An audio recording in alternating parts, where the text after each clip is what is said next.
Please enjoy this message from David Arquette sent in by the fabulous Carrie Tenney. Hey Ryan, how are you?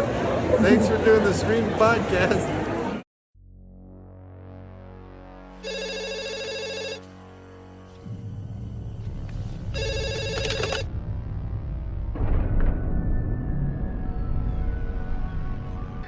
Like scary movies? Uh-huh. What's your favorite scary movie? I don't know. You have to have a favorite. What comes to mind? You are listening to Scream with Ryan C. Showers, the podcast for Scream fans just like you. Join Ryan every week as he takes a deep dive into the horror film series that defined the 90s and redefined the genre. Scream with Ryan C. Showers is your source for scene and quote analysis, character dissections, and the latest news about upcoming installments of the Scary Movie franchise. I hear you like horror movies, Curly, but do you like them as much as him? Hello, everybody, and welcome to Scream with Ryan C. Showers. I'm your host, Ryan C. Showers. Thank you for joining me for today's episode. I couldn't be more grateful for everybody out there who listens to the show, who supports my podcast here, listening every episode, or on social media on Instagram, Facebook, or Twitter. If you would like to become a member of the podcast, come to the group Zooms, be on the show on a one-on-one or small group setting, consider joining the Patreon with Scream with Ryan C. Showers. In addition to the benefits of coming on the podcast, you can also join our social media groups, in particular on Instagram. That's the main hub of the podcast. I also do a monthly audio commentary of a Scream movie or a Scream-related film. From now through April, we are going to be having a new Scream movie audio commentary. So if you would like to hear my thoughts in an audio commentary form in the style of Wes Craven, Marion Maddalena, et al. Of the original trilogy, please consider subscribing and supporting the show. Thank you to every single person out there who subscribes on Patreon. So I need to thank TJ Jones, who does all of the graphic design work for the podcast, and Ashley Summers, who helps me produce the show every week. In addition, I need to thank everybody over at Patreon, including the Stab Investors and Daddy Ghostfaces. The Daddy/Mama Ghostfaces, they include Carrie Tenney, Corey Wilson, Andrew Dominguez, and Brett Janovich. I also need to thank all of my Stab investors. They include Macher, Josh Carr, Allie, Tamika Jones, Christian Ranke, David D., Gustavo Mora, Jess Mariano, Joey Nabrini, aka The Vault, John Cardney, Josh Camillari, Scream Queens Podcast, both Josh and Justine, Kevin Abner, Mark Vieira, PWO5, aka Philip Douglas, Roy Garza from the Hoodie Talks podcast, Ryan Not Dying Young, Sam Levy, and Stevie Shears. Hello, everybody. Welcome to Scream with Ryan C. Showers. I'm your host, Ryan C. Showers. Thank you for joining me. We are going to be finishing up the instant reactions to Scream 7 that I recorded the day after the release. So today you're going to hear from podcast producer Ashley Summers and, of course, our resident mental health expert, Jess Melendez. So Jess is, as everybody knows, from her username, RavenFX. So you can find her on YouTube specifically. She made a video called What Does Jessica Represent in Scream 7? There are spoilers, of course. So, and if you are concerned about spoilers, why are you listening to my show? Anyways, so Jess is going to be on here not only with Ashley. So we recorded a segment, the three of us, but Jess also recorded me a private to like 20 minutes of voice memo that I have transferred into the podcast, where she explains her thoughts as she's mused the past couple of days about Jessica and kind of linking Jessica's motive to the opening and the thematic tie between the opening and the finale, as well as she talks about like the depth of Jessica, who she is as a person, why she's doing this, and, in the larger context of things, who Jessica is as a Ghostface killer. So it's really great stuff. In addition, she also gives us a little taste of Tatum, which is very fun. So everyone, please enjoy. So first, you're going to hear from Jess by herself, and then you're going to hear from me, Jess, and Ashley. And then on Thursday, we're going to wrap up with part 5 of this limited series run with my friend Lucas and my friend Ryan Not Dying Young, aka Ryan Squared. So it's a fun time. And then the real work begins, the real work of kind of digging into Scream 7. If you're a Patreon and you have ideas for an episode topic, I'm going to be taking submissions here for a little bit. So please send me an email. And if you aren't a Patreon, please subscribe. And if you want to talk about something on the podcast, feel free to reach out and we can figure out a cool topic for you on the show. So I want to go on here now and talk about the second weekend box office numbers because, the first weekend was overwhelming. It had the best case scenario in some ways. It had a $64 million domestic opening, $97 $27 million worldwide. Pretty overwhelming stuff, especially for the context of Scream 5 only made $30 million its opening weekend. And then Scream 6 came out to 44 a year later, and everyone thought, oh my God, this is because of Jenna Ortega and Wednesday, when in fact, no, it's just Scream. And maybe having Neve Campbell back and Matthew Lillard and, recentering the story about Sydney and her daughter, something that most people can understand and relate to on a human level, that would be a good thing for general audiences, but, who knows? But, so, there was going to be a drop from weekend 1 to weekend 2. But, Scream 7 is in wonderful shape, so I just want to read through kind of where it stands right now. So over the weekend, for its second weekend, it grossed $17.3 million in the United States domestic box office. For perspective's sake, so Scream 6 made exactly the same amount, literally in 2023, $17.3 million. So Scream 7 had a big drop. It dropped like 70% or so, between 70 and 74% from weekend 1 to weekend 2. But you have to take into consideration Scream 7 started at such a big number. It's almost inconceivable how big the opening weekend box office was for Scream 7. I've seen online, the boycotter, Melissa Barrera people, and just the haters of the movie. They're loving this dip. They're acting as though Scream 7 is this awful movie and it's driving people away from the theaters. I don't think that's the case. That's just the sensational headline that people can write. It made the exact same amount as Scream 6 did in its second weekend. The difference is Scream 7 made about $20 million more in the opening weekend. So sorry that it was so front loaded and that a lot of people came to see our movie. So better news, in the worldwide box office, Scream 7 scored $32.9 million worldwide second weekend, which is really fantastic. And let's just go to the totals now. So total for domestic, it's sitting at $93 million, which is pretty fucking awesome. So it's blown past, of course, Scream 4, 5, and 3. It's going to be surpassing Scream's, 1, 2, and 6 probably by next week. And after you take the next couple of days plus the weekend box office for the third weekend, Scream 7 is going to be the highest grossing Scream movie at this time next week, which is just so exciting. So Scream 7 is looking at a total of 130 million domestic run, which is sensational. It's so cool that Scream 7 and the Scream franchise is doing this well and is thriving this much in the modern era. I love it. I love to see it. So right now Scream 7 is sitting at 150 million worldwide, and a lot of people are predicting it now not only to make 200 million worldwide, but 220, between 200 and 220. Like, can you believe that? I'm just like beside myself. I just think that's so awesome, and I'm so proud of this franchise, and specifically Neve Campbell and Kevin Williamson and Spyglass for creating this movie that enabled the franchise to get this far. So exciting. So these instant reviews have been really fun, and like honestly, as I've been listening back and editing all of these that were recorded literally the day after we saw it, it's funny how much my opinion is shifting and not shifting. A lot of what I'm saying here and a lot of what I'm hearing from other people, these things that we said in instinct right off the bat, they're becoming deeper and deeper as I go through and see the movie more, and just as I process the movie more. And sitting here 2 weeks in versus just the day of, it's very interesting. So whenever I get back from vacation, I'm planning to do an episode kind of like doing a debrief, like, okay, we've had a month to sit with Scream 7. Where do we stand with it now? So my podcast producer, TJ, is going to be joining me and Amar for that, which is very fun.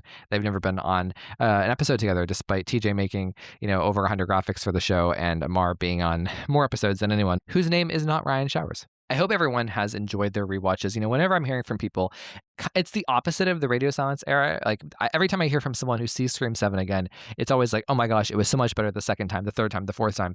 I've seen the movie now 4 times, and let me tell you, like I was flying high after my 4th viewing. So we saw it here in Key West on vacation on Saturday night, and man, it was just like the best night ever. Like, truly, it's every time you watch Scream 7, it just gets richer and more felt, and I love it so much. So I'm going to read to you kind of like my thoughts that I posted after I saw it the other night. So I said that, Scream 7 is an amazing movie that gets better on each viewing. I've seen it now 4 times in theaters. I haven't felt so infatuated with a new Scream movie in decades, which is true. My friend Joey Valisi said that too. He hasn't felt this way about a Scream movie since Scream 4, which is great. Because like when Scream 4 came out, I liked it, but I wasn't like head over heels for it in the actual moment. I probably haven't felt this way since Scream 3, to be honest, in terms of just like instant depth of love. So, and people have been messaging me about the negativity online from, film critics, quote, and from, just like the Melissa people and just like the general attitude. And it's just so unfortunate, the cycle of rage bait. That's kind of what a lot of people online do now is rage bait. If you look at like, things like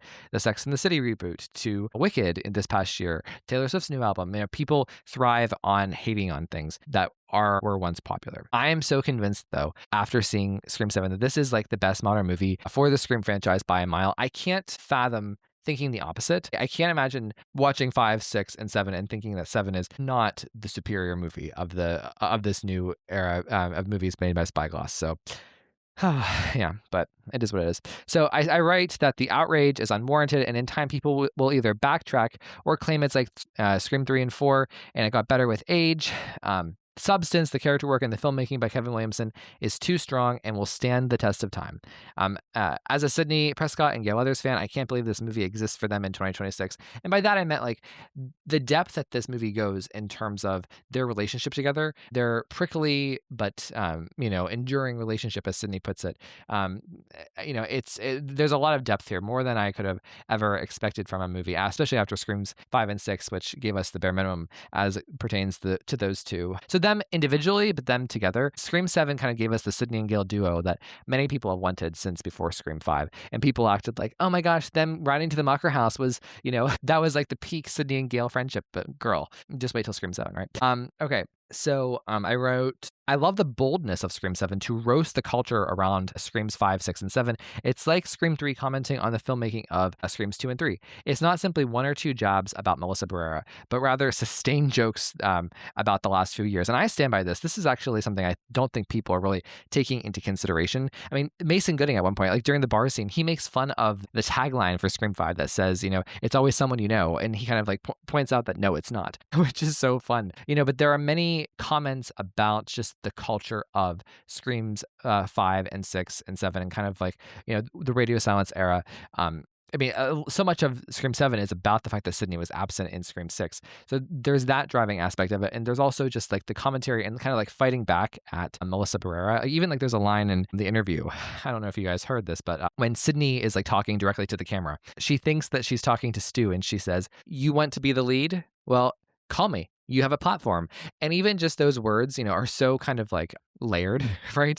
You have a platform, and Melissa Barrera used her platform in a way that got her fired. Like there's, and you want to be the lead. And like, it's just, there are so many things that are laced in here in Scream 7. Like I'm actually kind of stunned that Scream 7 took this approach to be so meta about itself and about the fact that like going from 5 and 6, which are kind of controversial sequels within the fandom, to now, transitioning from this one storyline back to the original storyline and kind of like all the drama that's encompassed that.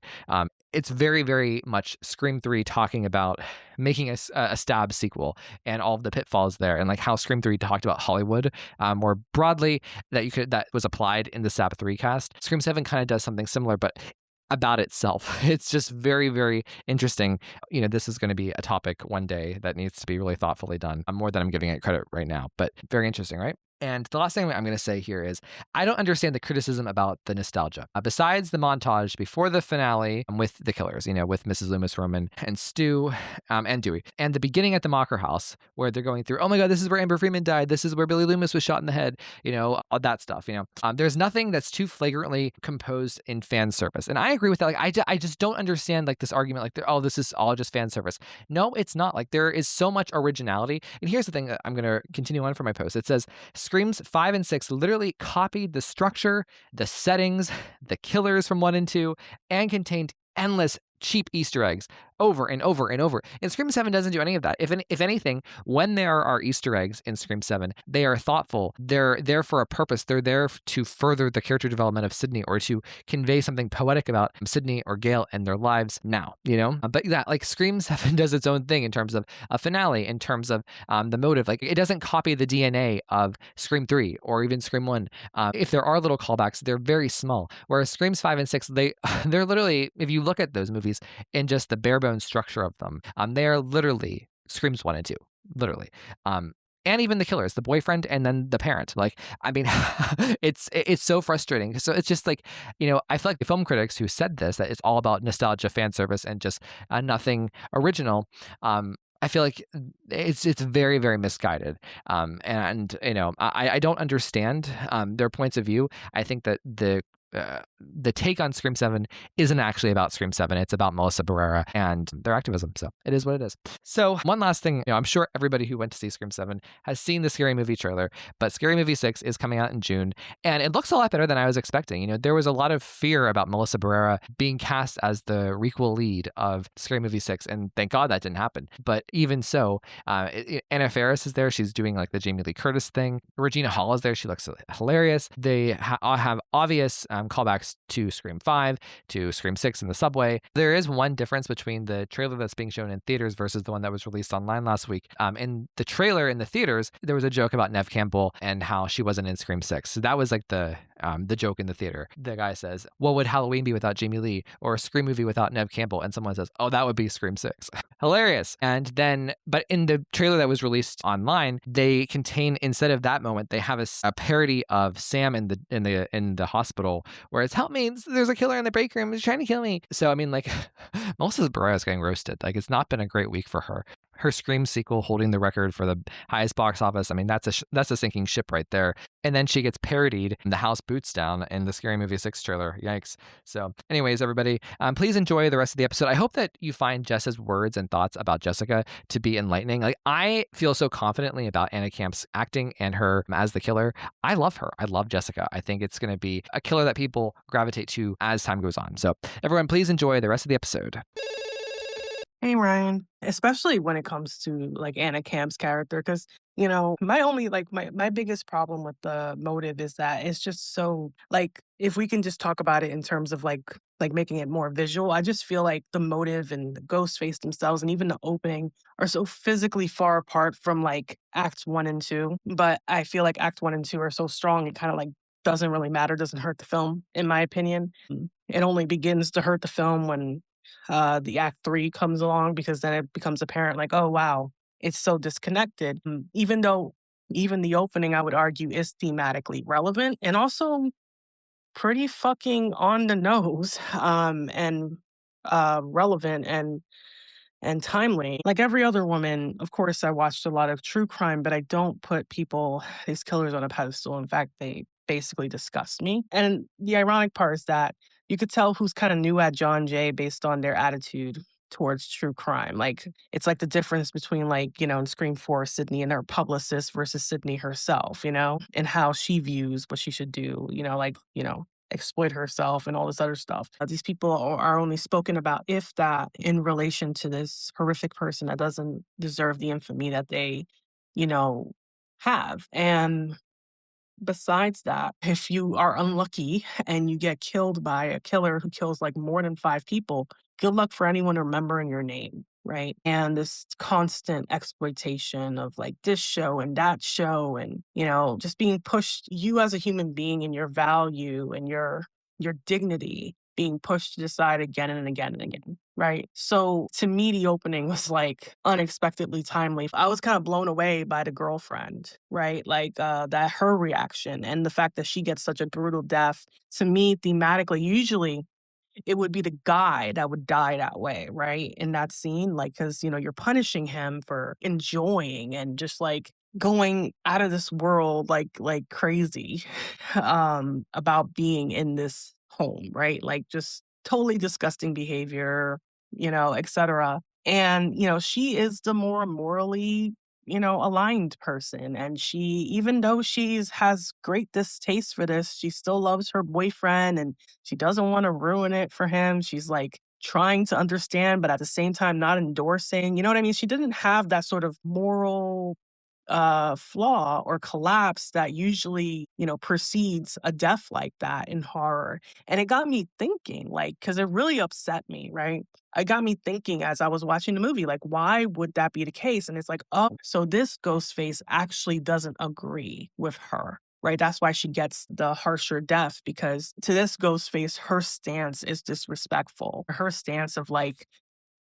we should just let this rest and this shouldn't be a thing, actually upsets this Ghostface. So the Ghostface makes an example of her and not the guy, which again lines up perfectly thematically with Anna Camp's character, who's popping up in this sort of parasocial projection type behavior where, these Ghostface have moved on from like idolizing Ghostface to like idolizing what really drives this franchise, which is like the final girl. I don't think that Mindy did a great job explaining this idea, but what I can glean here is that, Anna Camp herself is and the rest of them, they're inspired by Sydney, right? And they realize that what makes a good stab story, what makes a good anything story is Sydney existing and sort of Sydney surviving. And her going away feels like a betrayal for that reason, right? Like, of course, it was twisted from the get. Like, Anna Camp is like, yeah, you inspired me. And so I just, and again, it's like warts, right? Because, like, instead of like,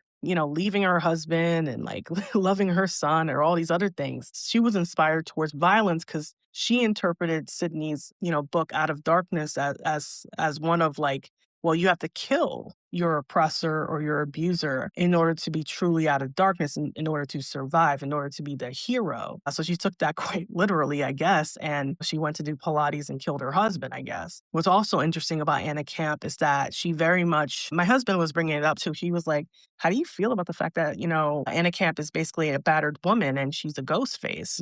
Don't you like, he was asking me like, do you think that's like sort of exploitative? Is that like bad to display that, and I'm like, no, not really. Cause I always viewed Sydney as a battered woman herself. I mean, she was literally in an abusive relationship in which, in my opinion, ended with coercive sex before like actually, the attempted murder, which again, coercive sex to me is rape because it's sex under, in this case, false pretenses and manipulation and pressure and all of that. You know what I mean? And done for a very specific reason to make her fit a typical horror movie victim box, which is so disgusting because to Billy, he was like making her unpure. He was taking the final thing that he needed to totally victimize her, which is so sexist and misogynistic and so sexually violent and predatory in its thought process, right? Like in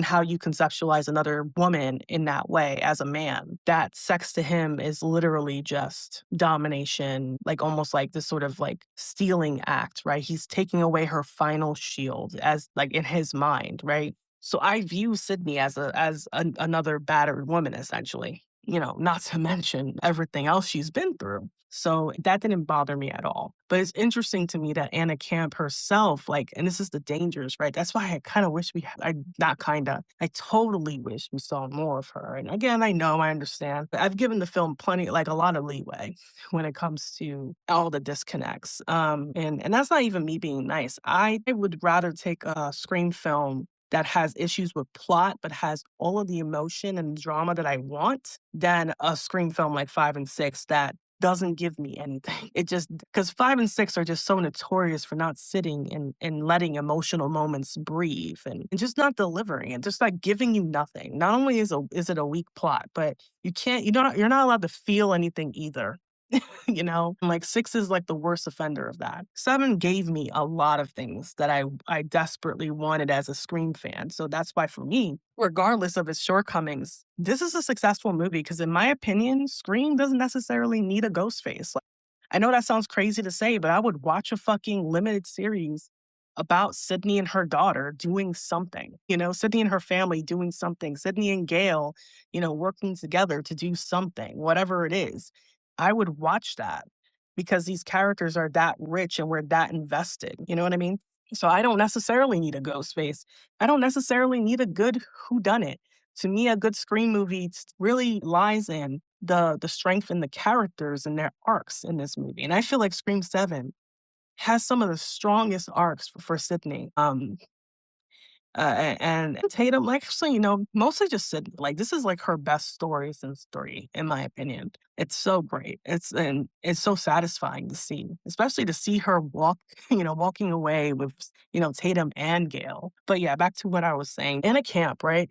So she's a battered woman, and the issues with women who, have families in a way that makes them resent their own families. I mean, think about this. I mean, we know for sure it was her at the bar, and she doesn't just kill her son in a horrific way, not to mention make sure to kill his love interest before, so he knows before he dies, but to not just kill him, but display him. It's horrific, right? I actually have problems with that kill, not because I just don't feel like it's Ghostface, right? Like I don't like Ghostface doing that. It seems very Michael Myers, but that extra sick element works when you realize it was Anna Camp that did it because it's that show don't tell, right? I don't need her to talk about that because I can like now I get to sit around and think about, what kind of mother does that. And of course, we've had plenty of abusive parents that, it's for at least for me, right, with what I do, to like sink my teeth into like, what does that mean? That she resents her son so much that she would like make him into an object for her amusement. And it's like, it kind of like lets you in on like how much she must hate her husband. Right. And how much she must hate her son because she's like, he's his father. And like my husband was talking about it. He's like, oh, he seemed like an okay kid. Like, could it be that he just resembles his father? And, I was thinking about it and I'm like, I don't think it's just resemblance. I think she sees the exploitative nature of him, of his obsession with true crime, his obsession with, these stories that are very much about real people, especially since she holds Sydney up on such a pedestal that she probably heavily identifies with Sydney. She probably really just, really has a lot of disdain for her son's, interests and how he goes about it. So yeah, I think that's really why she killed him. She doesn't want it to be disregarded, quote unquote, but because obviously, she wants Sydney to matter, but she also doesn't like, I guess to some extent, she doesn't like that exploitative sort of attitude. And, it's a little bit of disconnect because the opening is telling us that, and at least to me, it's telegraphing that Ghostface believes that this should exist, right? But Anna Camp herself, to me, is saying with the kill on her son and the way she does it too. It's like, because again, like it's kind of like Just Desserts. Like he's like, in a way, because, he likes true crime so much, like, because to me, it's just like, look at you now, like, right? Like nobody is going to really know what your final moments were. No one's really going to care about who you were and whatever the fuck. I mean, some people would, like people like me, when I engage with true crime, I do try to remember names. I do try to understand who these people were, etc. Like that's like important to me. But, all people are going to remember about him if this was like real life was like how he was killed and how he was found.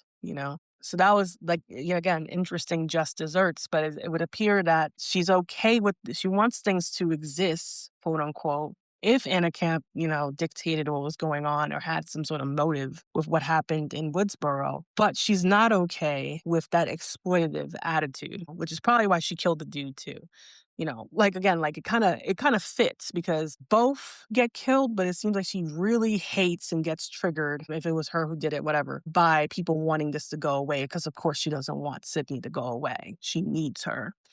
And it's very interesting because it's very meta. Because I know people have been saying, oh, this film is not meta. It really is, though. It's meta in a very specific way. It's not necessarily like meta in the way of like we're talking about a million different things at once. Where, when I say that, I mean like this movie, that movie, or this genre, or this rule, or whatever. We're talking about the significance of the survivor and what Scream has specifically done for the horror franchise and what Stab truly is, and maybe why Stab in this universe really went off the rails. Like when it stopped being about Sydney. I mean, Amber says that. It stopped being about Sydney and then it just, went off the rails. And there's been all this emphasis on Ghostface, I guess. But this film is like criticizing that. And I think the purpose for Kevin Williamson is to center Nev as sort of like a back to basics. And the Ghostface are also saying the same thing. Actually, we need Sydney. But they resent her so much that they also they know they need this series to go as long as possible. So they recognize they need a survivor. And of course, I guess Anna Camp says that they're so mad at her that they want to reject her, which could be for a ton of different reasons. I mean, she is crazy. One of the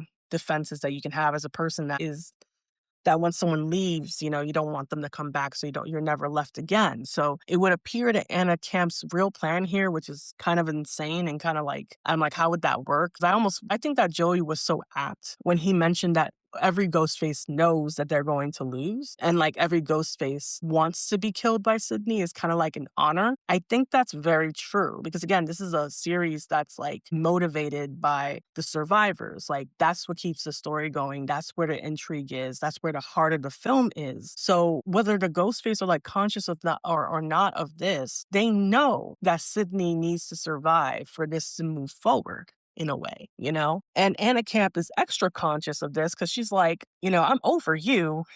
I'm going to make a new Sydney through your daughter by recreating what you experience. And then she's like as if she's going to train her or something. What are you going to do? Like kidnap her? Like I don't know, Talia Al Ghul did with like Damian Wayne and like raise her, like, Tatum as her own into like this perfect little final girl. Obviously that's ridiculous. Obviously that's crazy. But at the same time, Anna Camp kind of wins because Tatum does have to defend herself. Tatum did go through a crucible. She did lose her friends. Tatum now is a final girl. In a way, Anna Camp did create, Sydney 2.0.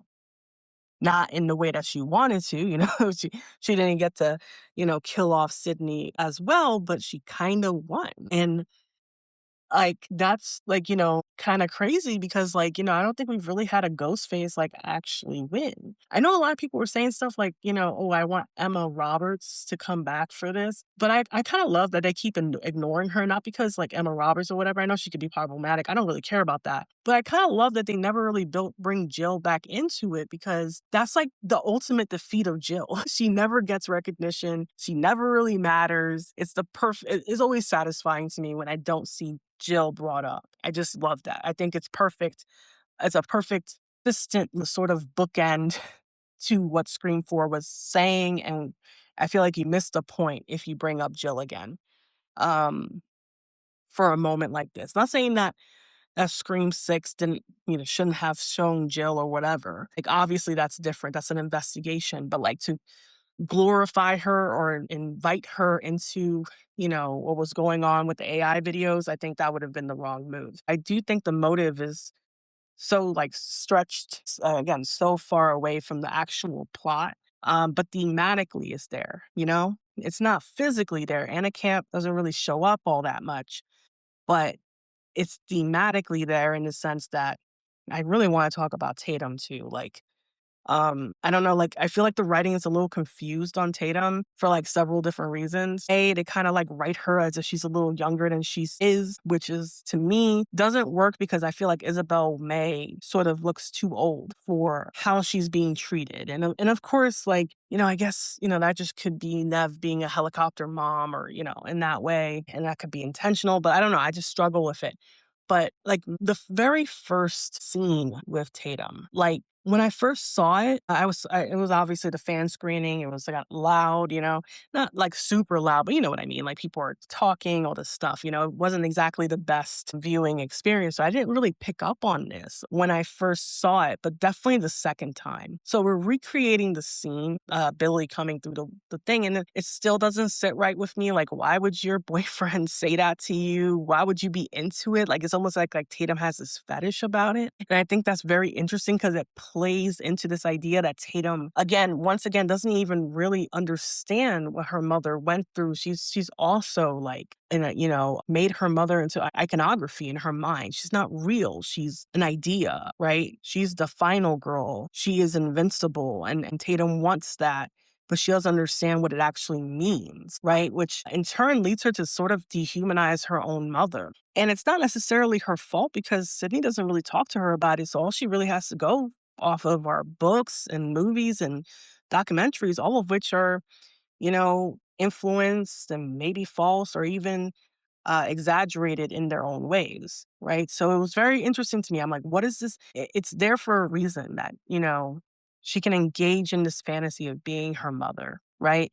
And she's so mad when her mother denies her this experience as well, calling her a hypocrite. You know what I mean? It's very interesting. I really just need to like sit down with this movie and like think about it. Like and just like really focus in on Tatum because I really don't think she gets a scene to actually justify that scene. But what I really love about this scene, which was super smart and it's very subtle, similar to the original scene in Scream where, Don't Fear the Reaper, like that cover is playing and it's slowed down as a cover. You're not really supposed to pick up on what the song is, but when you realize it's Don't Fear the Reaper, you're realizing that the song is telling you that yes, Billy is literally the Grim Reaper here. In this version, and tell me if I'm wrong, but on my second viewing with my husband, I was able to hear much better because I was like seated right next to some speakers, I guess. The singer isn't really enunciating any words. The singer is like literally just humming or something or vocalizing Don't Fear the Reaper, almost signaling to us, the audience, that Ben isn't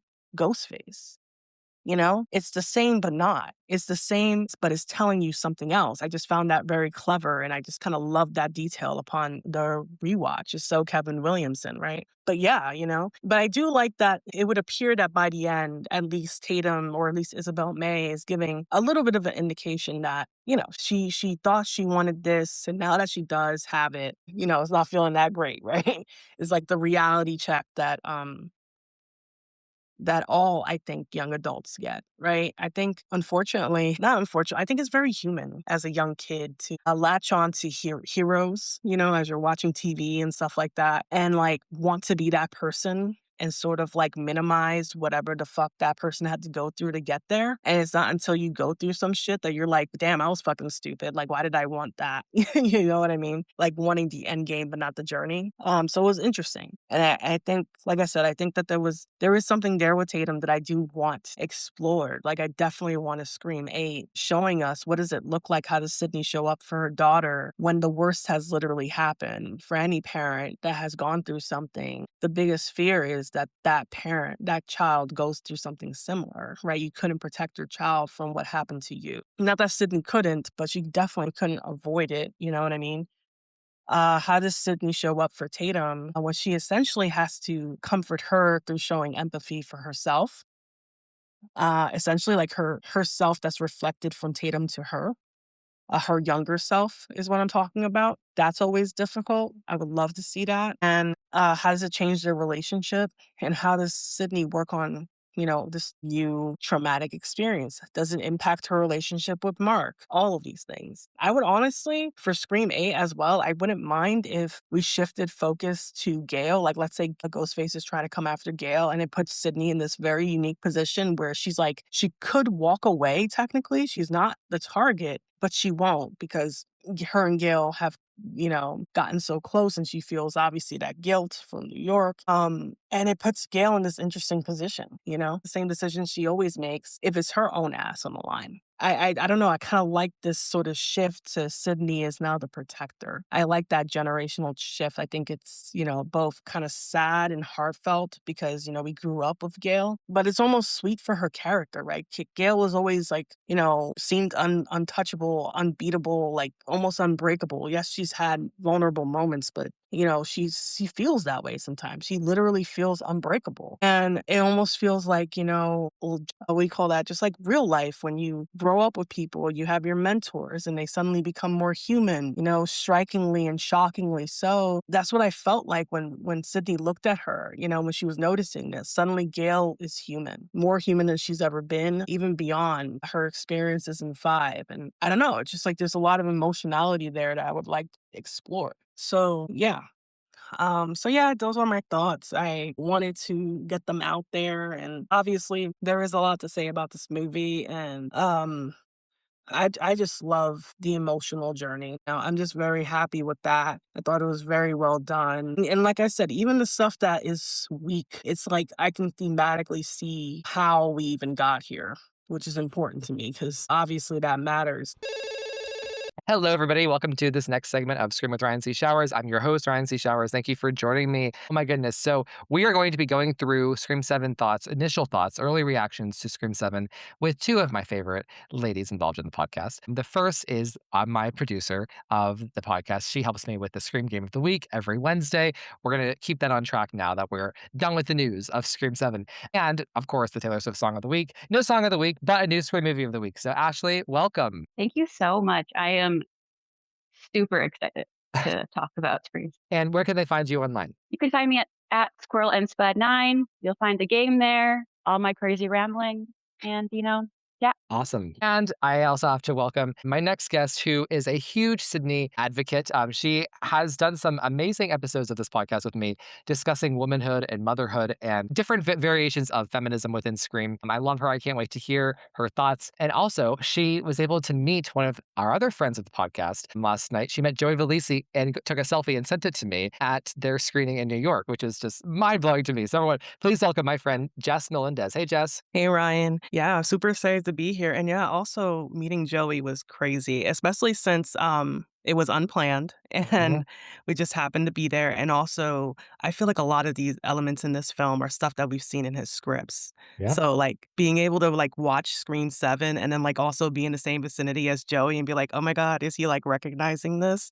It gives a lot of validity to his ideas, I feel. I agree. And I spoke to him this morning and I've kind of pointed out like, hey, this is kind of Screams. Hey, this is kind of the final Scream. So I definitely feel you there. So ladies, oh my God, I can't wait to hear your thoughts on the movie because like both of you have been involved with me doing episodes, especially 2 episodes per week where we've done a lot of stuff. And so we've done a lot of Scream 7 talk. Ashley and I have basically approached the concept of the Scream franchise from every point of view as it pertains to Taylor Swift songs. And it's just so fun. And Jess, you and I have kind of really analyzed the requel of it all and kind of moving beyond the requel. So both of you, I'm really curious to see what you have to say about the movie we got. So Ashley, why don't you kick us off? What are your initial thoughts of Scream 7? I had so much fun.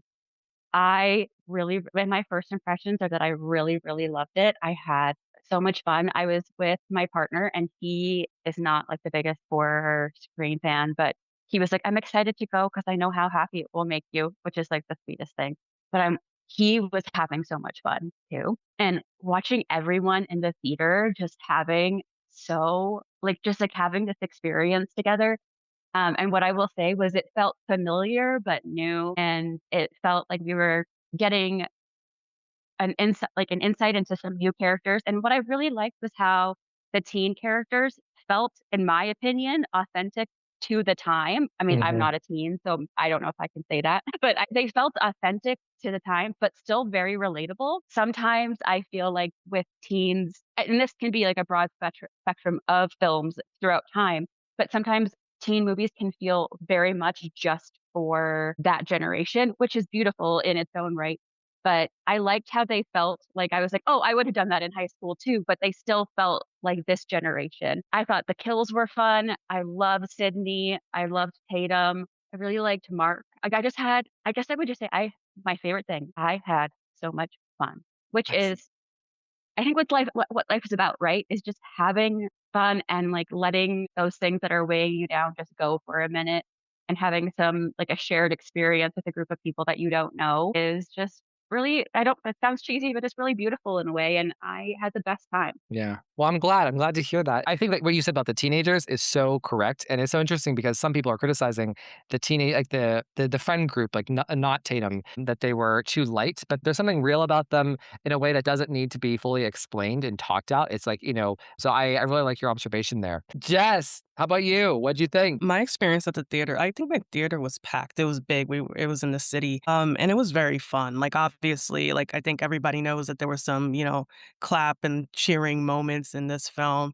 That was very fun to experience. It was reminiscent of my Scream 4 midnight release experience. As far as how I felt about it, I feel like I liked it as a whole quite a bit and loved what was done with Sydney and Gale and Tatum. Because I feel like for me, I think that's what matters for me, As far as like the plot goes, like, that is what it is. Although I feel like I give more credit for this being original, and having some stumbles as opposed to other films that we've had where you're copying your homework and you're still not as good. Like come on.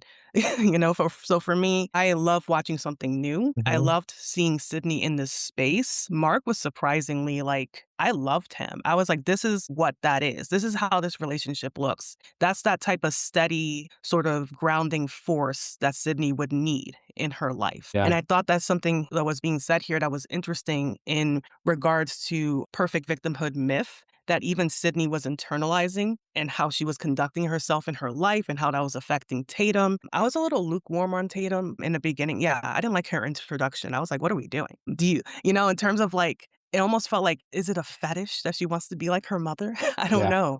I need to watch that scene again in context of everything else to see what's being said about her because I found that like interesting. I don't believe that that's there for no reason, but I did like how she eventually evolved towards the end. And I love her scene with Sydney explaining her namesake. That was perfect. And I love that again, transferring like legacy and making Tatum matter. Although I was like, damn, Hallie didn't matter. I felt for Hallie in that moment. But, let Tatum have her moment. Overall, I thought that it was frenetic. It was very reminiscent of Joey's scripts in that way. Like the violence felt organic because Mm. it just crept in out of nowhere, Yeah. And overall, like for me, I don't know if we're talking spoilers. We For are, me, baby. We are. okay. For me, Anna Camp was our first great Ghostface of the modern era. She needed to be in the movie more. I don't care about that so much, but her performance gave. Because if you think about Amber and everyone else, like, it's like they were just doing impressions. I could just see Stu over them or Yep. Billy over them. She brought something fresh, you know? It reminded me so much of Laurie Metcalf, where she was frenetic and crazy, but it was also fresh and desperate and hurt. I was like, this is where it's at. I wish Yeah. she was in it more, to be honest. I would love to hear your thoughts on Anna Camp and the psychology of Anna Camp because I have a really interesting point of view on the character. And I think, like, as we kind of sit with the movie, I would love to kind of dive deep into that on a psychological level. Yeah, for sure, because I am gonna watch it again today with my husband. And I do have thoughts, psychological thoughts about her for sure, because that ties into that perfect victimhood that she's trying to hold. But it is different because it's like she's holding Sydney to like a sort of survivor standard, Hmm. with that parasocial relationship, the projection. And it's like, if you're a true crime figure, if you're a real life survivor, how much of your life is yours? And even Right. when people say, "Oh, you inspired me," how toxic can that be? And when does Sydney get to live for just her? I think that, again, the motive can be all over the place, but there's something here that is so core to Scream that's been there from the very beginning, a discussion being had here. I see it less as a motive and more of just like a characterization. There's a portrait that's painted of this woman who is completely insane. It's not necessarily like, revenge. It's not seek fame or, mess with the culture like Mickey. So I loved it. I agree with you. The acting, it is remarkable how much a great performance lifts up. Even kind of flawed material. I was just completely in awe. I thought she gave a flawless performance in the finale. But I want to go over now to Ashley. You have kind of opened my eyes through like, the past like year or so since we started doing the Taylor songs about like girlhood as it pertains to Scream and like specifically Sydney and Scream 1. So I'm curious, what are your thoughts on Tatum and how she was portrayed, characterized, and how she was developed and came to that arc?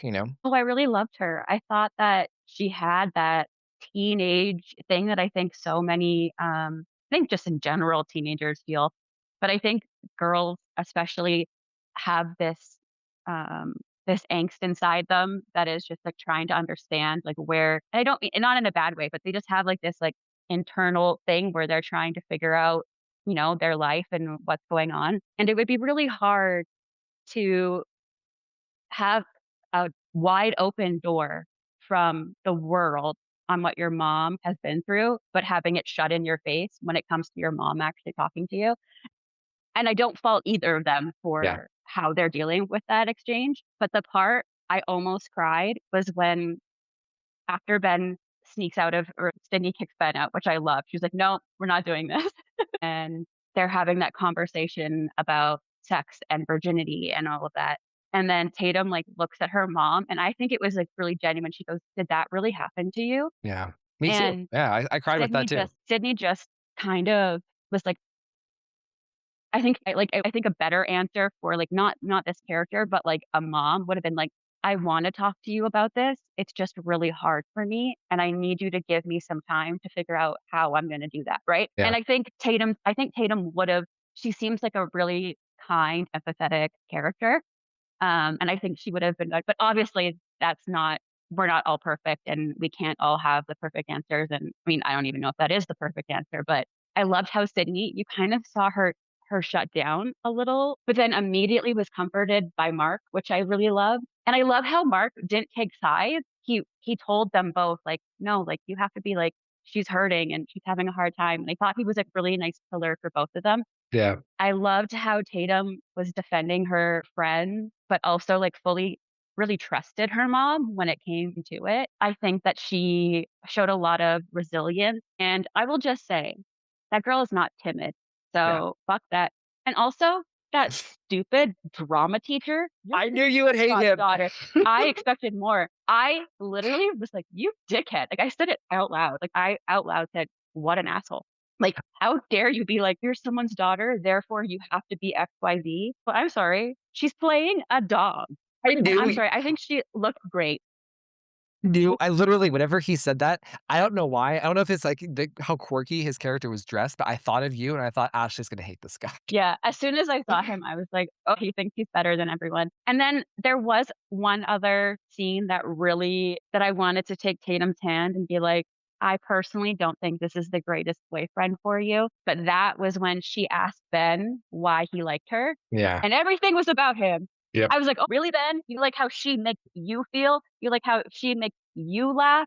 Which are all lovely in an aspect of like great things. But if like, I was like, add a bunch of things and be like, and you make me feel really happy. And I love being around you. But like what his answer was all about how she impacted him, not Yeah. about what she was at her core. And like no fault in, like, I was like, he's whatever, but I was just like, no, we need to find a different guy for you or different person for you. This is not the one. But also, I thought she looked so cute. I thought her outfits were great. I loved when she came walking in that jacket and Sydney just like, I have a question for you guys about this because, like, you're both Sydney people. You both understand her really, really well. I found it to be so interesting in the way that the film did not necessarily. I feel like the other films, we never really see Sydney as a flawed character, like doing things or reacting emotionally. She's always the one that the film is encouraging us to agree with, to side with. Like she's mostly always in the right. Even whenever even about Cotton, we're still kind of on her side. In Scream 1 about, the fact that she was wrong, But here, I thought with the introduction of Tatum and with Gail, I feel like both of those relationships showed Sydney. I think it showed like Sydney in conflict with Tatum, Sydney in conflict with Gail, and I saw both sides. I saw, and this is great writing. This is Kevin Williamson. I understood both. I saw Tatum and Sydney. I understood Sydney and Gail 100%. I understood their points of view, but I also think it showed that Sydney. That like she reacts emotionally, that she isn't just 100% superwoman, girl boss, strong. It showed her as really like like a real human being and like different shades of her, which is so amazing that we're 7 films in and she is all of those things, but we're still peeling away parts of her that aren't fully healed, if that makes sense. No, yeah, that makes 100% sense. There are many like reasons for this, but like what you were just saying, I never really saw Sydney as a flawless character. And it's because the way that Sydney has always coped has been to like retreat within, right? She just sort of cuts off. When you grow, especially when you decide to have children, you can no longer do that and expect to be an effective parent. And I assume that Sydney cares about that aspect, to be effective. But what people don't understand is like you can heal to the point of having children, but then as your children hit milestones and ages and stuff like that, these triggers start to return in that very present day context, in the context of your own child. And it could be very difficult to face them. And because you have to face what's within them that was in yourself, And so that's like Tatum's journey here. Like she's seeking to, like, she's okay with her boyfriend's answer because she wants to matter to someone. She wants to be seen, right? She can't know herself because she can't see herself in her mother because Sydney is so cut off from her. Yeah. It's like there's like an emotional cutoff and she's just wanting to connect and to know something for sure, not just, iterations. But I would say here with Gail as well, it was a great development with Sydney and Gail because which we do have to talk about Gail because I love this version of Gail, Me and it's too. actually heartbreaking. Courtney's like demeanor, her body acting, like her silhouette toward the last time we see her before the final act was just so affecting to me. But yeah, I love Sydney and Gail. I loved how they challenged each other. I loved how Sydney's growth at the end was her being able to tell Gail, I need you. That's big for Sydney. She doesn't do that. Sydney 1 through 4, I can do this on my own. I don't need other people with me because other people get hurt. Sydney is actively inviting Gail into her life for the first time. Yeah. And then she turns to Tatum and does the same thing. I'm going to tell you about your namesake. I'm inviting you into my world now. And that's why I'm like, I don't really understand when people say, oh, these characters didn't grow. Like, yes, they did. This has been like 30 years coming for Sydney. And I think so for Gail too, being able to, even let someone else other than Dewey see that side of her when she talks about Dewey and the impact. This shifting of Gail from protector. I always saw Gail as a little pseudo protector in the earlier films to protected by Sydney. And also, we're witnessing the recontextualization of trauma generationally, as Ashley said, when Tatum mentions how Sydney lost her virginity, which is coercion, which could be seen as rape, a form of sexual assault. And Tatum is facing her with that, recognizing that in her. And Sydney is, as the older person who probably never had it contextualized in that way when she was younger, being faced with that recognition in her own daughter. How do I deal with that? There's so many amazing beats in this movie, like for character work. Totally. And I agree with you about Gail. And I do want to address her and the twins after we get through this, because I don't know if this is my favorite version of Gail, but it could be. This is like the Scream 4 version of Gail in terms of being energy, mean, and funny, but then plus that really dramatic, emotional body language and like hiding of her pain. I was blown away by it. So, Ash, do you have any thoughts about Sydney, anything we talked about, or even just Sydney in general, because this was such a big return for Ned. And I mean, she's flawless, I think. But what are your thoughts? Yeah, I think one of my favorite parts was how they full on said fuck you to the people that said that Ned Campbell is past her prime. Yeah. I love how they full on were just like, this is such bullshit. Again, I will say Rambo is like 90 fucking 5 years old and nobody's like, oh my God, he can't do it, guys. But I thought that this movie dealt with the consequences of what has happened prior in two really neat ways for our two heroines, which was one showed itself physically and one showed itself more mental. And obviously they're both dealing with it both ways. But like Gail, you're seeing these physical, like the actual physical manifestation of what has happened to her. Sydney, we're seeing this mental divide between her and like the person who she loves most in the world. The new version of herself who she named after the last person who she fully trusted. Because even after you fall in love and you meet all these people, when something like that happens, there's like an innocence that gets taken away, which doesn't allow you to fully go there anymore, I think.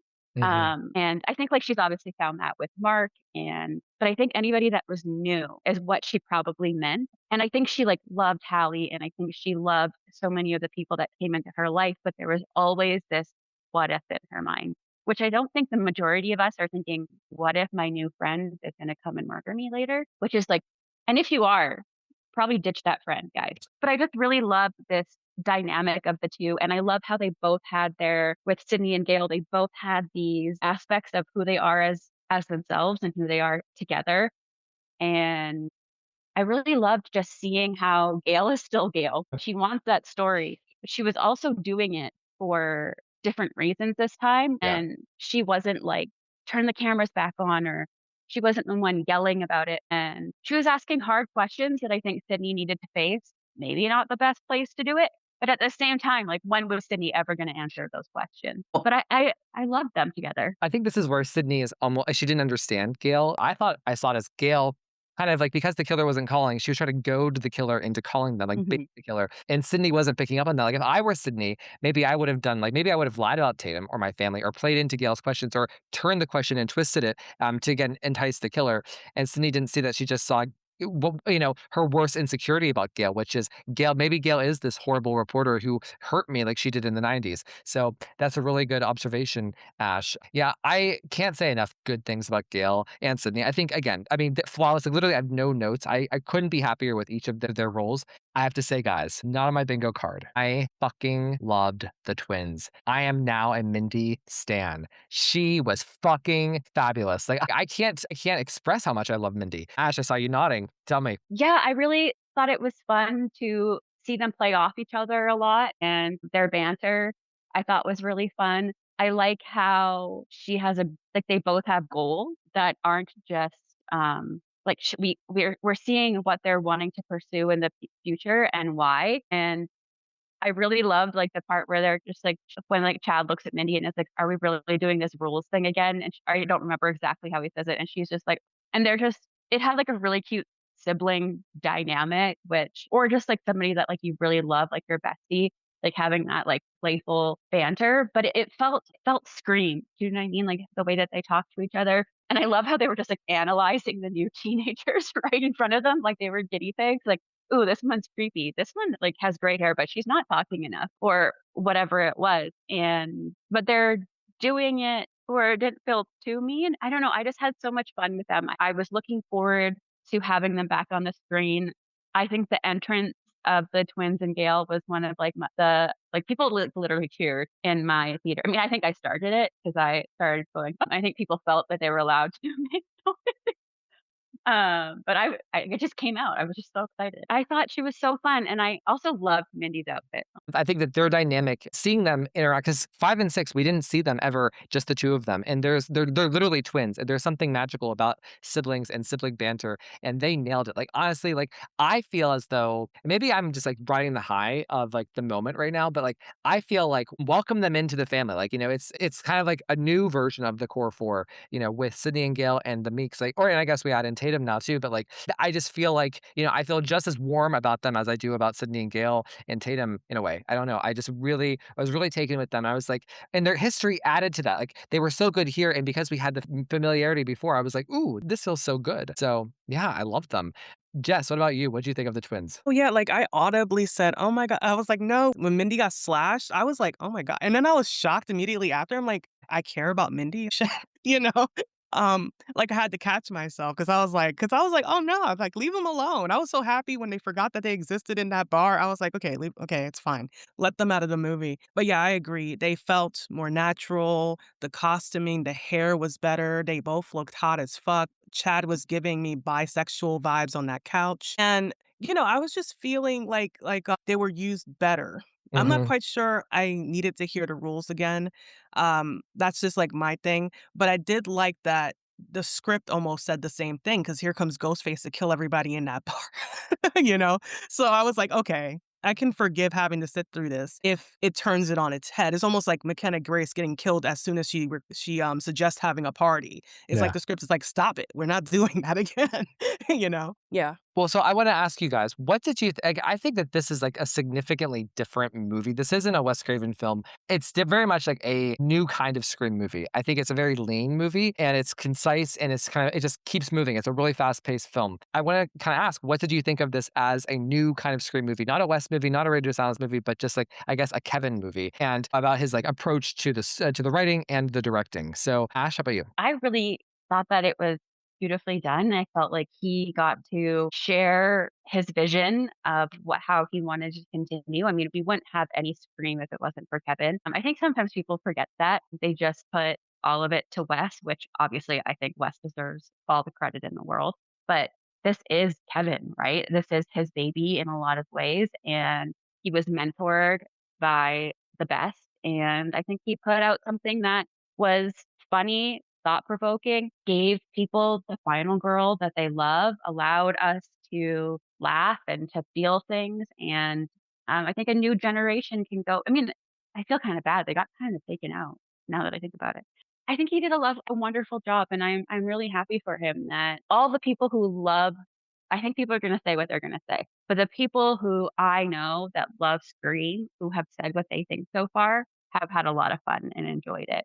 And I think the thing that I love about Scream is that there is this fun aspect to it. Like, there's this who's the killer, what's going to happen, where's it going, and there's like this like sometimes there's a little satire in there, there's a little like campiness in there, there's a little bit like you just get so many things when you come to Scream, and I think he delivered personally. Yeah. How do I feel about Kevin? I was surprised. I felt like he did a very competent job. I've been seeing people, say negative stuff, and I'm like, well, okay, like second film. For what his second film is very impressive. Like him leaning into the Michael Myers of it all and having Ghostface literally slink in and out of frame. Like I love the use of wide angles, the depth. I love searching within a frame for the killer, for the threat. Like I'm a Halloween bitch. I love that shit. you know? So I was living and it felt like there was real danger, especially with, like I said, the pacing of the attacks. Honestly, I feel like this movie is more akin to Scream 3 in the sense of like, okay, production woes and how Wes spoke about like having the film a lot of coverage for 3 so he can like stitch that film together and stuff like that. And it still came out, in my opinion, fantastic. 7 feels like that. And I think it's a triumph for Kevin because a lot of things were working against him, and he just managed to pull out something that I feel had scale, had scope. I feel like I really loved like how far this final act went. Like before we were like confined to a single space. The stew house in 5 is probably the least scale we've had in a Scream film. Then there comes, 6. I guess you can grant them the train. But then after that, we're stuck in this shitty movie theater. But here it's like we're at the bar. You have Sydney, proving she could still do it because she's running there.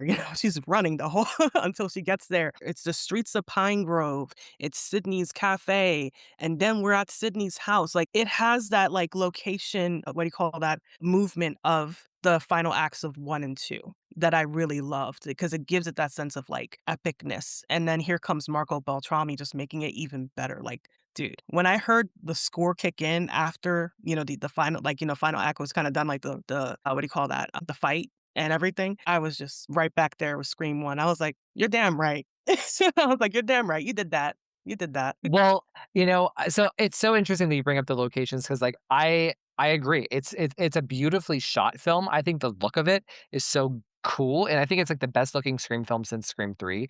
It feels like the original trilogy in a way, but still new and modern and fresh. But I love the locations. I co-sign. So I think Kevin, if you would have told me that those suspenseful scenes, like the ones in the wall, the fight with Mark and the street and Gail, and that is complex directing stuff. Like to I really get that stunt right of the car hitting Ghostface. If you would have told me that that was directed by someone who this is his second project in 20 years, I wouldn't have believed. I would have believed like he would have made several films.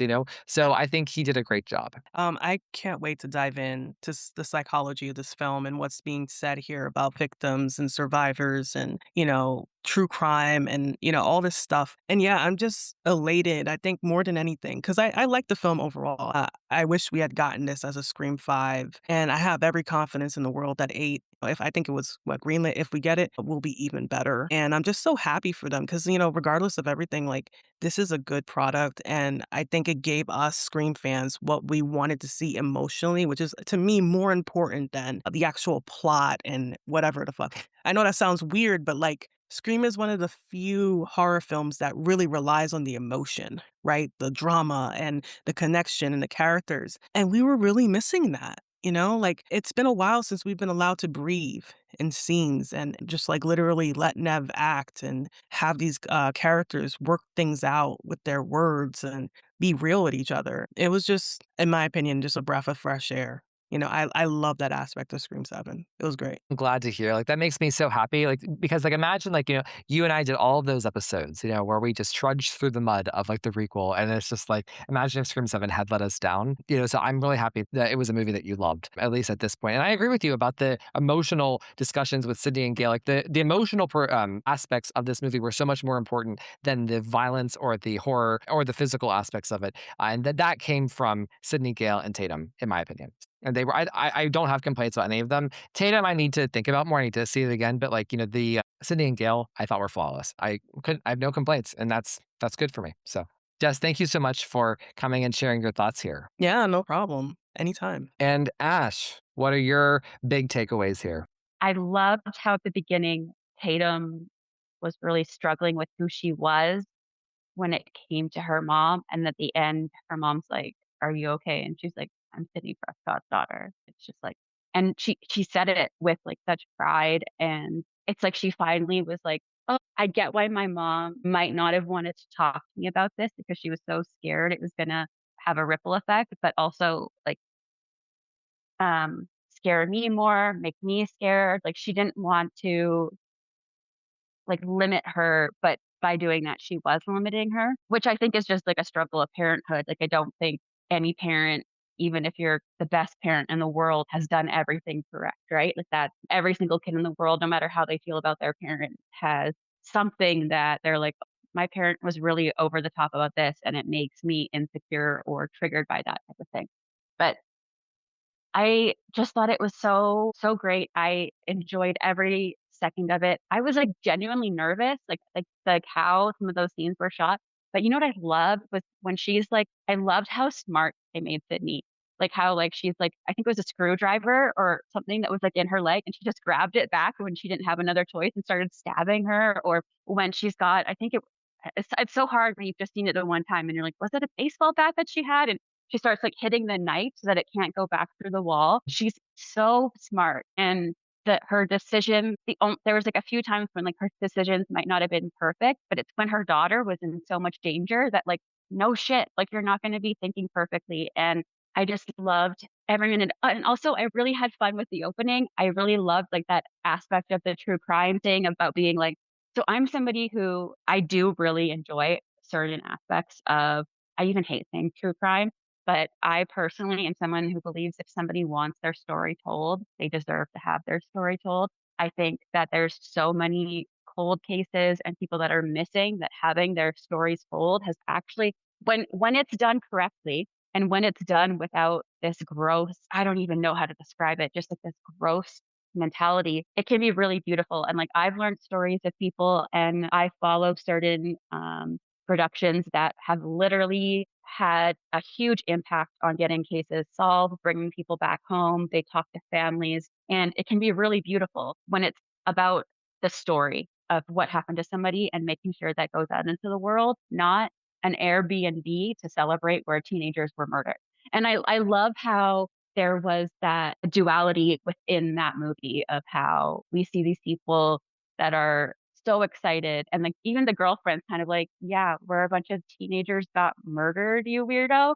But like she's still going to it. And like I am somebody who says like I love learning about different things that have happened, like different cases, but it's because I want to know how people survived. I want to understand what these people went through. I want to empathize with them. I want to become a better person by learning about all the different walks of life and how that um, different people have so many different struggles than I do. And just seeing how like Sydney has like this one aspect of like what true crime's like versus like the Macher house. And like honestly, that place deserved to get burnt down. Like let's just like honestly, like turn it into a haunted house if anything. Like obviously in the movie, not in real life. But I just I think like I asked my fiance or I was like, what did you think? And he said it felt like Scream, but it felt new and it was really fun. And he said his favorite part was he thought the opening was really, really fun. Probably because I would be dragging him somewhere that he didn't want to be, or he always dragged me places that we're always going to each other's fun things, and it probably made it seem fun. But also, like I was so scared in that opening, so I just you know what I was scared, I was happy, I was having fun, I loved it. Well, just to close out here, I want to ask each of you. I know you don't have to commit to this, okay? I'm just curious where your mind is. Where would you think it's going to fall in your ranking? Where is it falling right now, just based off of how immediate your reaction is? My objective ranking, right? My objective ranking is like, release order prior to this film. So Mhm. I think that it's hovering between 4 and 5, right? Like that's where I am. I need to watch 4 again. I need to watch this movie again because I didn't mention, but I had to get up and go to the bathroom. So I missed some stuff. So it's really hard for me Me to even too. commit to like what the hell was AMC putting in those sodas? What the fuck? But like for me, it's hard for me to commit to like a ranking because again, I feel like I'm missing. I mean, I got the gist of what happened, but I feel like I'm missing something as well. But yeah, that's where I am. Like, For me, the trilogy still feels so like right there, but I could see this film overtaking 4 simply because it feels more in line with a trilogy than even 4, because let's be honest, 4's objective was to like say fuck you remakes and to maintain the original, which is great, but it doesn't have, the character work of the trilogy, because Right. that's not the purpose of the film. Well, I think that makes sense for you. That's what I was predicting. So I was just curious, like, if you were going to be 4-7 or 7-4. So interesting. Ash, I don't know about you. I don't know. I don't know either, Ryan. I would probably say right now, I think it's a little bit of like, I just thought I had like the best time. Like this was like something I've been looking forward to. Like this was like a trip for me. Like this was like, I'm going to fucking Disneyland, guys. And so I just had it meant so much to me to go out and just like be with a bunch of people and have so much fun. And for me, with recency bias, I think I'm gonna go because my normal is 1, 4, 2, 3, 5, 6. So I think I would say 1, 7. No, 3. I can't put 3 before 7. No, I can't put 3 after 7. So 1, 4, 2, 3, 7, 5, 6. Right now. But I want to put it higher, but I just feel like I'm betraying the other movies if I do right now. I'm like, this isn't fair. You don't get to go up there yet. I need to have more time with you first. But I had so much fun, and I did have to go to the bathroom, so I'm excited to see it again because then I'm like, ooh, because I got my back and I was like, Garrett, what did I miss? And he's like, nothing, and I was like, that's literally impossible. I think both of you represent kind of where a lot of fans are right now because we are lucky to have amazing films in Scream. And we've lived with the trilogy and 4 for so long. I feel like this is a very safe place to put 7. And then as we, digest and kind of reevaluate and recontextualize, we can make a more firm ranking. So cool. Well, ladies, thank you so much. This has been such a great time. We will see you next time. All copyrighted material used or referenced in this show belong to their rightful owners and made possible by the Fair Use Act. And number 3, never, ever, ever, under any circumstances say, I'll be right back. Because you won't be back. Get another beer, you want one? Yeah, sure. I'll be right back!